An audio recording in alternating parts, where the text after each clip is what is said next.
getting ready to take a picture. You think you're getting ready to take a picture. Gary, we're going to take 100 pictures. He's posing, because I take a lot of pictures, so they're used to the camera, so they're always posing. We'll be back again to do Imani. So you're not doing Imani today? Well, we are, but we want to. Okay, that's fine. Is this a child? No, I couldn't get him. There's no one home. Maybe he's coming late. Kevin. Oh, Kevin. He'll be here probably now. No, because if she didn't bring him now, he probably won't be here. He came yesterday. He doesn't always come every day because they live way out in Tigard, like. Okay. Well, tell me, again, introduce yourself and then say how you go about fostering a child's self-esteem, please. Okay. Roll. My name is Audrey Silvia, and I'm head teacher at PCC Albina Head Start. And I'm going to talk a little about self-esteem and how we work with the children in fostering self-esteem. We feel that you have to practice what you preach. We can't tell them that they need to respect each other and use please and thank you if we don't do it among ourselves. So the staff people, we always call each other Miss, because they call us Miss Audrey or Miss Betty, so we always call each other Miss Betty, Miss Armand, and we always use please and we always use thank you no matter what it is. If another teacher does something for us or to help us, we always, acknowledge that. And we find that the kids, they just pick it up. They do it too. At breakfast or at lunch, if they need something and it's not by them, they'll ask the other child, would you please pass me the biscuits? And they'll say thank you. They do it with the teachers. Miss Audrey, may I please have some more milk? And after I've poured milk, I'll hear everybody say thank you. So self-esteem is something that you can tell children about, but you also have to use it yourself. You have to show them respect. When we go visit the grandmas and the grandpas, they're much older. A lot of them are almost 100 years old. And they love the children, and the children are very respectful. That a lot of them are in wheelchairs, that a lot of them have had strokes and they can't lift their hands, but they'll go and they'll rub their hands and they'll hold their hands and they'll hug them. And that's a form of respect, respecting older people that can't do certain things anymore, but they're still people. And I think that just the way we act and the way we talk to these children, that's the way that you get respect back from even little children. And I think that they learn by seeing. I think if we talk to each other in a disrespectful way and that we disrespected each other, I think you'd have kids that did that no matter how much we try to teach using flashcards or using words. I don't think it would mean anything unless we do it ourselves.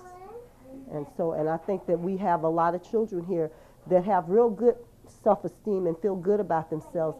And if they're not feeling good, if you ask them, they can tell you why they're not. And it's usually because maybe something happened, like his aunt just died, his great aunt died the day before yesterday, so he was having a hard time yesterday. But he can tell you that. He could tell you what happened. And that's good when they can tell you and talk and say, this is why I feel the way I feel today. And that's part of what we do. We help them to, tell us what's wrong. Why don't you feel okay? Is something hurting? Did something happen? And they feel real good with talking to us to let us know what's going on, and then that way we can help them. So we feel that, I don't think a lot of times people really understand that young children, just because they're young, that they have a lot of understanding, and what we say and do means a lot. Could you tell me, how do you go about fostering, how do you teach a child responsibility? And then could you start by saying, at PCC Head Start, we teach responsibility by blah, blah, blah. Okay. At PCC, we teach responsibility, at least one of the ways I teach responsibility is like with their work areas. We have the school set up in different work areas, and it's for the children. So we feel that the children need to be responsible for straightening it back up, putting things away, being responsible for the care of the materials. And so I help them by labeling everything. Like in the work area, the table toy area, everything has a label. So if they take a box off of a shelf, they know exactly where to put them back because there's a picture of them. And there's no excuse for leaving them scattered on the table. We teach them that you're responsible. This is your responsibility. This is your job. When you work in this area, you're able to choose anything you want, but when you're finished in this area, you're responsible. put the things back in the basket and put them back where they belong before you go to another area. And that's one of the ways we keep our center so nice and clean. People always comment on, this sure is clean for a daycare or a preschool. We don't do it all. The teachers don't do it all. The children do it. This is their place. This is for them. Same way in the store. It's a grocery store now. It was a hospital a month ago. But they're responsible for putting all that stuff back on the shelf, and it's a lot of stuff. And they're responsible for putting it all back, not tearing it up, because if they tear it up, it won't be a grocery store because I'm not bringing any more up. You know, I saved it over a year so that they could have that. And so they know that they're responsible. That's their job. And so we really emphasize that. And they've gotten so good that they even want to clean up after lunch and after snack. And that's not really their job, but they'll say, can I help wipe the tables? May I vacuum the floor? And we let them do it. And they'll ask, how much do I get paid for this job? You know, they consider it a job. And so we tell them that, well, we don't have money, but we really appreciate that you wanted to help us, and we might come up with something to give everybody at the end of the year, a special little award or something, because they work real hard in picking up things off the floor after lunch and vacuuming and wiping the tables. But they start coming themselves asking, can I help do this? Can I help do that? Whether they did it or not, whether they made the mess or not. The whole idea is that we work together for the whole of the school. It doesn't matter whether I put the blocks there. If I'm at the table and I'm working with the blocks, then I'm the last one over there because somebody maybe forgot. I'm going to still put the blocks back in the basket and put them on the shelf. And that's working together, and we emphasize it all the time because the four of us, the four teachers here, we have to work together to make it work. And so they have to work together to make it work too. And so it's just an offshoot of us. And it works real well. Now, can we talk about your computer program here at PCC? And could you preface by saying we have one of the best computers? I think we do.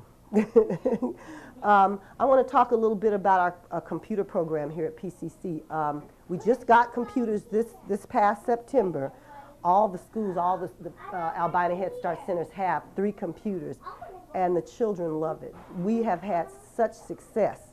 I started the training probably like almost the last week in September, and I couldn't believe how fast that they learn the programs and the different, how to go into the different programs and bring out the different things, because it teaches letters and numbers. Listen to them, get the quarterback.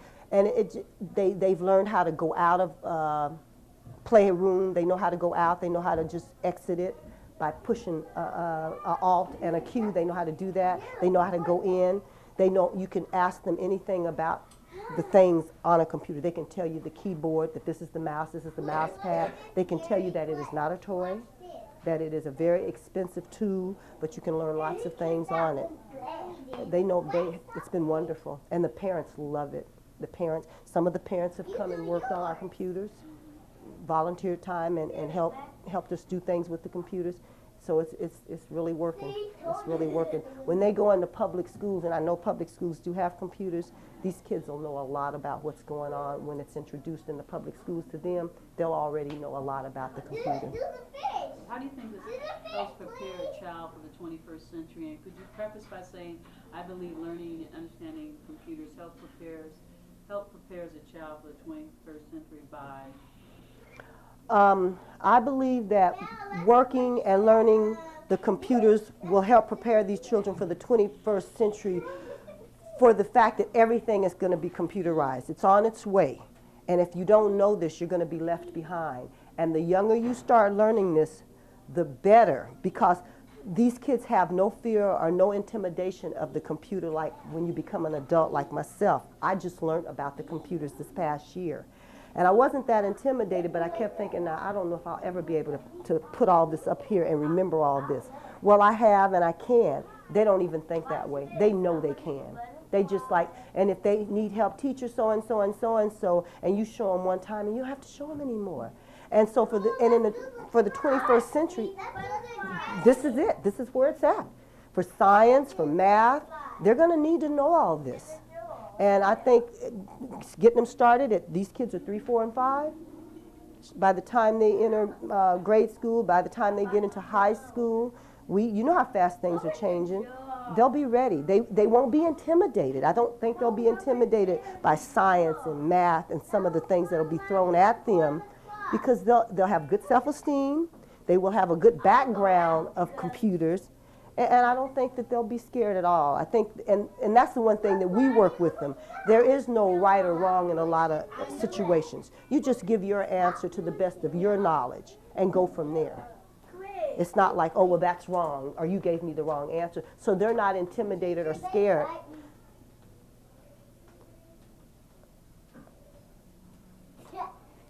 Gary, you need to sit down and let them work it out, because it seems that they've worked it out.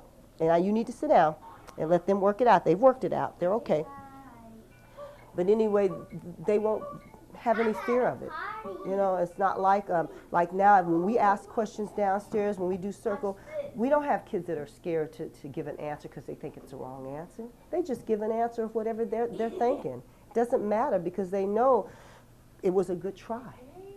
You know, and that's all that matters, is that you do your best.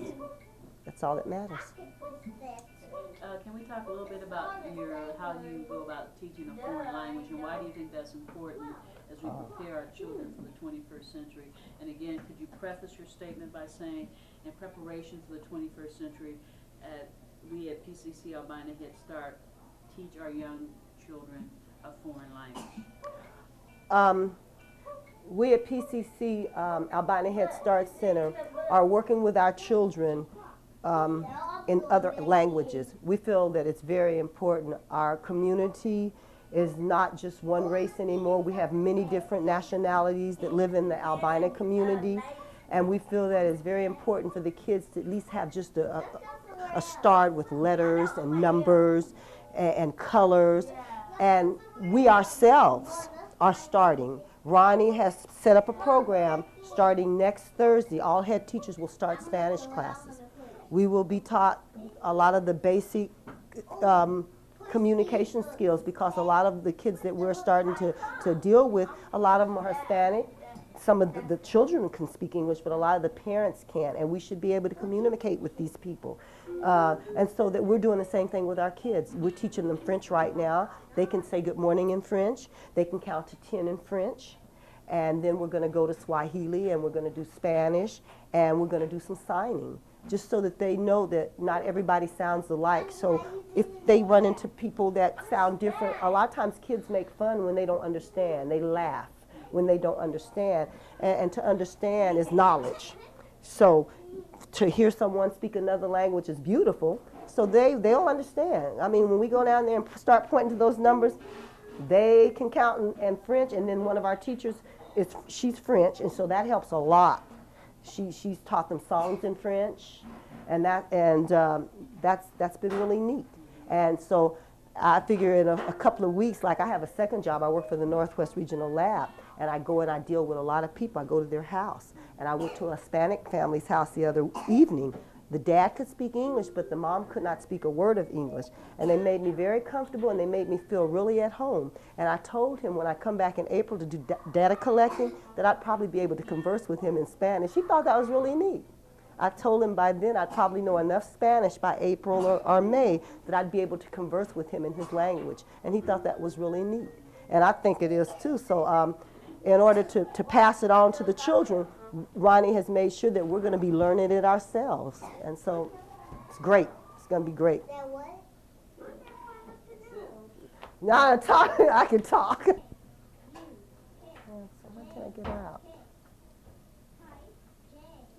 T N H R. What's hard?